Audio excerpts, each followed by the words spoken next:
Welcome back to C Turbo Addicts channel. Today we wanted to talk a little bit about this is a viewer request from Ryjay, and it's about tilt and trim on a non-tilt and trim motor. I have a CMC power tilt and trim on this, I bought it when I bought this motor. It came with it. I'm okay with it. Looks kind of cool. It's not factory. I'd rather have a jack plate and that there, but that's down the road. This is for right now, but it's better than having no tilt and trim. Now the question was, how do you get to rotate your motor up without having the tilt and trim, because it can manually swing up out of the way. So I wanted to show you what stops it from being able to just, flick it up like that, and see if I can help you out with. I'm sure it's a question. I haven't seen it discussed anywhere from anyone. So I'm gonna take you off this little handsome ladder tripod I have here. Now on the motor, there's a latching mechanism, and let's see if we can see it from here. That should give you a pretty good view. See the main bar right there, and then you see that latch that locks on there right there?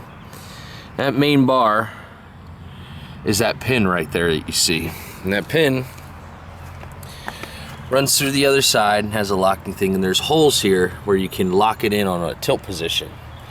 Now, if you think about the way that it works, if this motor could freely swing and pivot on that pivot there, if you were to put the motor in reverse, the motor would just swing up out of the way, and the motor would never grab. You'd never be going in reverse because you'd be watching your motor try and climb out of the water.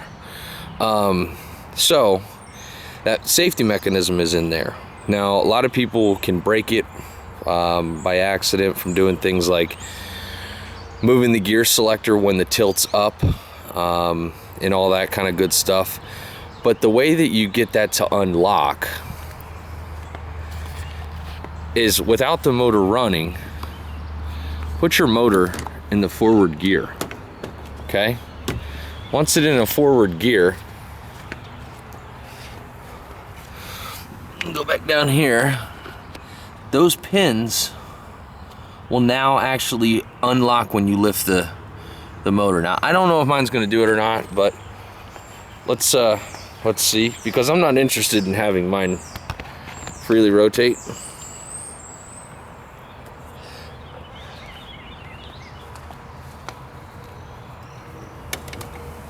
You see it pivots up now,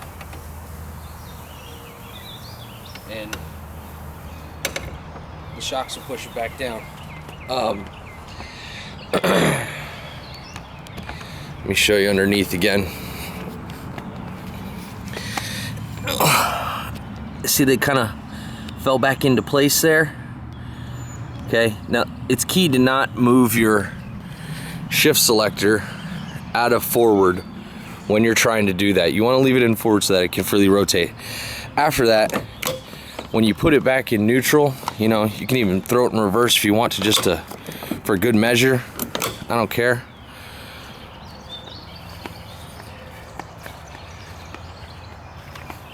When it's back in neutral, you should not be able to lift the motor up off that. See, locks in. So, how do you tilt and trim a non-power tilt and trim inline 6? I'm sure this applies to other Mercuries in this same era, but that's how it works on mine. That's how it should work on yours. So there you go, Ryjay.